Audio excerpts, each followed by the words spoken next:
Traffic scheme na ipatutupad sa Undas, maaga nang ipinaalala ng Poso sa Dagupan City. Kaugnay niyan may live report si Jasmine Gabriel Galvan. Jasmine? Chris, nag-abiso ng Public Order and Safety Office sa ipapatupad na traffic scheme sa Undas.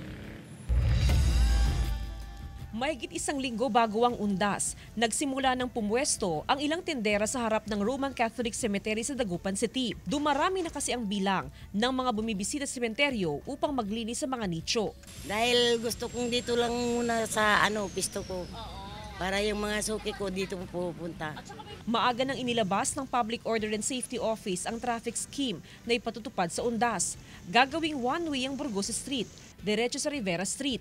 Ganon din ang A.B. Fernandez West Avenue at Amado Street.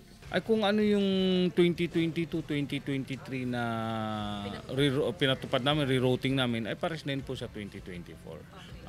Pares lang ho yan kasi nakita namin naging effect.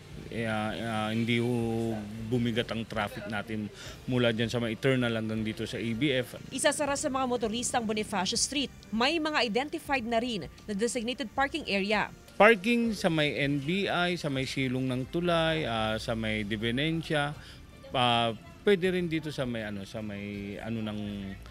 dito sa may office ho namin, may parking . Epektibo ang traffic scheme simula sa October 31 hanggang sa November 1.